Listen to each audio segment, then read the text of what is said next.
ہے اس ہاں کو لے کے کوئی گائیڈ لائن ہے؟ اس میں کوئی منع نہیں ہے. آپ کسی غیر مسلم کے ساتھ رہ سکتے ہیں, کھا سکتے ہیں, پی سکتے ہیں, تعلقات رکھ سکتے ہیں, دوستی رکھ سکتے ہیں, اس میں کوئی حرج نہیں ہے, بلکہ اس کی مدد بھی کرنی چاہیے ایک انسانیت کے ناطے. نان مسلم کے ساتھ میں سارے ویوہارک رشتے رکھ سکتی ہوں سوائے نکاح کے. سمیر جی نہیں, بالکل نہیں. آپ کے پاس کوئی اس کا ریفرنس ہے؟ سورہ التوبہ ہے اس کو لے کے کوئی گائیڈ لائن ہے؟ اس میں کوئی منع نہیں ہے. آپ کسی غیر مسلم کے ساتھ رہ سکتے ہیں, کھا سکتے ہیں, پی سکتے ہیں, تعلقات رکھ سکتے ہیں. جی نہیں, بالکل نہیں. آپ کے پاس کوئی اس کا ریفرنس ہے؟ سورہ التوبہ سورہ نمبر 9 آیہ نمبر 23 اس بات کا صاف انکار کرتی ہے کہ جو اسلام کے مقابلے, دین حق کے مقابلے کفر کو اختیار کر لے, ان کو اپنا دوست نہ بناؤ, چاہے وہ آپ کے بھائی بہن, آپ کے فیملی والے, آپ کے پریوار والے ہی کیوں نہ ہو. پھر عام آدمی کا تو ذکر ہی ختم ہو جاتا ہے. دوسرا جو حضرت نے کہا ہے کہ آپ جو ہے ان کے ساتھ رہ سکتے ہیں, کھا پی سکتے ہیں, اور انہوں نے بولا کہ قرآن اس کی اجازت دیتا ہے. مجھے ایک آیت پیش کر دیں جو یہ کہتا ہے کہ تم مشرکوں اور کافروں کے ساتھ جو ہے اچھا برتاؤ کرو, ان کے ساتھ اچھے سے ملو, اور ان کے ساتھ کھاؤ پیو, اور سارے تیوہار فیسٹیول تم مناؤ. مجھے آپ یہ ایک ریفرنس یہ مفتی صاحب سے میں درخواست کرتا ہوں کہ ایک آیت مجھے پیش کر دیں قرآن کی کون سی آیت میں ہے. دیکھیے فیسٹیول کے بارے میں تو نہیں ہے, لیکن آپ نبی علیہ السلام ساتھ رہنے کی دے دیں. ہاں دیکھیے نبی علیہ السلام کا خود کا طرز عمل آپ دیکھیے. نہیں طرز عمل نہیں, قرآن کی آیت نہیں. دیکھیے طرز عمل پہ اگر آنا ہے نا تو ان کا طرز عمل یہ بھی ہے کہ بنو قریظہ کے ایک ایک فرد کو انہوں نے قتل کرا دیا, اور جو معصوم بچے تھے نا ان کی پتلون اتار کے چیک کیا ہے کہ کس کو پیوبک ہیئر آگے ہیں, کون بالغ ہو گیا. جو بالغ ہو گیا اس کی گردنیں کٹوائی ہے آپ کے محمد رسول اللہ نے. تو یہ چیز آپ نہیں, یہ ریفرنس کے میں ریفرنس دوں گا, میں آپ کی طرح ہوائی بات نہیں کروں گا, میں ریفرنس دوں گا. بنو قریظہ کا قصہ کھولوں گا میں, ابن ہشام کی کتاب کھولوں گا میں. بنو قریظہ کا جو قصہ ہے وہ ایک الگ معاملہ ہے. نہیں الگ معاملہ نہیں ہے, انہوں نے معاہدے کو توڑا تھا, اور اس معاہدے کو توڑنے کی وجہ سے معاملہ ہے, وہ ایک الگ میٹر ہے. اب یہ معاہدے والی بات آ گئی, بات تو کفر کی ہو رہی ہے. دیکھیے بات کفر کی ہو رہی ہے. جنگ جو ہے اللہ کے رسول صلی اللہ علیہ وسلم نے خود ارشاد فرمایا ہے کہ عرب کی سرزمین سے تمام کافرین و مشرکین کو باہر نکال دو, آخری وصیت ہے. ٹھیک ہے. دوسری بات یہ ہے کہ اللہ کے رسول جو ہے آپ صلی اللہ علیہ وسلم جو ہے ان کی حدیث ہے صحیح البخاری 4357 4357 صاف صاف کہتی ہے کہ ایک شخص جو ہے اللہ کے رسول کے پاس آئے, انہوں نے پوچھا کہ آپ کون ہیں, انہوں نے کہا کہ میں اللہ کا رسول ہوں. کہ رسول کیا ہوتا ہے کہ وہ جس کو اللہ نے ایک میسج دے کر کے بھیجا.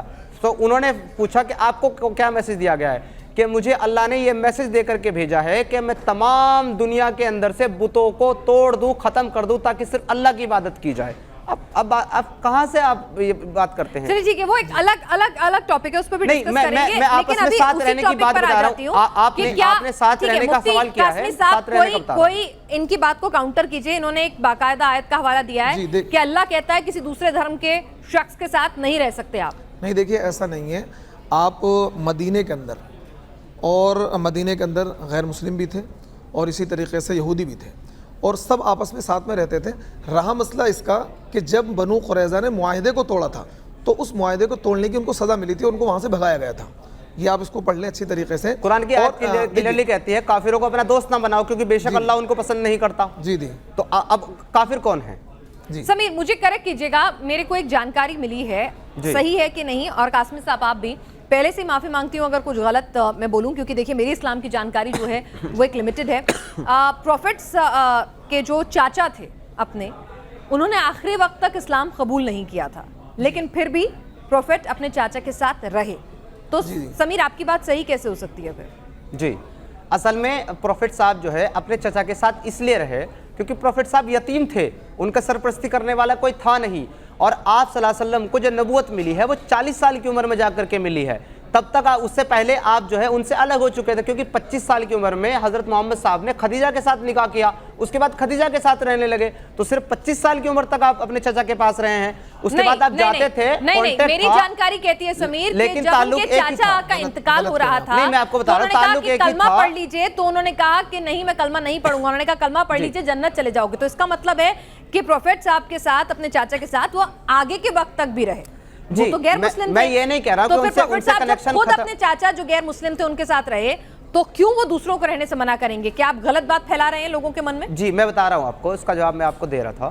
میں آپ کو یہ کہہ رہا ہوں کہ وہ ان کے ساتھ نہیں رہے بلکہ ان کے کانٹیکٹ میں رہے, ان سے تعلق ختم نہیں کیا. کیونکہ ابو طالب جو ہے جن کی آپ بات کر رہے ہیں, ان کے چچا کا نام ابو طالب تھا, وہ آخری ایسی کڑی تھی جو مکہ کے اندر ان کے سب سے بڑے سپورٹر تھے اسلام نہ قبول کرنے کے بعد بھی۔ ابو طالب جو ہے وہ ہمیشہ آپ محمد صاحب کی مدد کرتے تھے، ہر وقت جو ہے ان کے سپورٹ میں کھڑے ہوتے تھے، صرف اسلام نہیں قبول کیا انہوں نے۔ اور آخری وقت کی جو آپ بات بتا رہے ہیں، انہوں نے یہ کہا تھا کہ آپ اگر میرے کان میں بھی کلمہ پڑھ دیں گے تو بھی میں گواہی دے دوں گا کہ آپ ایمان لے آئے تھے تو آپ جنت میں چلے جائیں گے۔ تو انہوں نے یہ کہا تھا کہ لوگ یہ کہیں گے کہ میں نے موت کے ڈر سے کلمہ پڑھ لیا، اس لیے میں کلمہ نہیں پڑھتا۔ لیکن اگر آپ تاریخ کو دیکھیں گے، آپ ایک چیز یہ سمجھ لیجئے، پوائنٹ جو آپ کو نہیں بتایا جاتا، یہ تو ہم سبھی ڈسکس کرتے ہیں، سبھی بتاتے رہتے ہیں، ایک پوائنٹ یہ بھی ہے کہ جو آپ کو نہیں بتایا جاتا کہ اگر آپ تاریخ کو پڑھیں گے تو خود انہی ابو طالب نے جو آپ کے چچا تھے، انہوں نے اپنی بیٹی کا نکاح کرنے سے منع کر دیا تھا آپ صلی اللہ علیہ وسلم کے ساتھ۔ اس کا ریزن کیا ہے؟ اس کا ریزن یہی ہے کہ وہ آپ صلی اللہ علیہ وسلم کو جو ہے ذہنی طور پر صحیح نہیں مانتے تھے، کہ یہ جو ہے بچپن سے ہی ذہنی طور پہ کچھ مسئلے ہیں، ان کو کچھ چیزیں نظر آتی ہیں، کچھ الگ طرح کی چیزیں ہوتی ہیں۔ پوری کریں یہاں پہ، یہ چیزیں آپ کی جو ہے تاریخ کی کتابوں میں موجود ہیں۔ بالکل یہ جو آپ کہہ رہے ہیں کانٹیکٹ میں رہنا اور ساتھ رہنا دو الگ الگ چیزیں ہیں۔ اپنے چاچا کے کانٹیکٹ میں ضرور رہے، وہ غیر مسلم تھے لیکن ساتھ ایک چھت کے نیچے نہیں رہے۔ دیکھیے ساتھ میں رہنا، اور اسلام کسی غیر مسلم کے ایک ساتھ رہنے سے انکار کرتا ہے، منع کرتا ہے۔ نہیں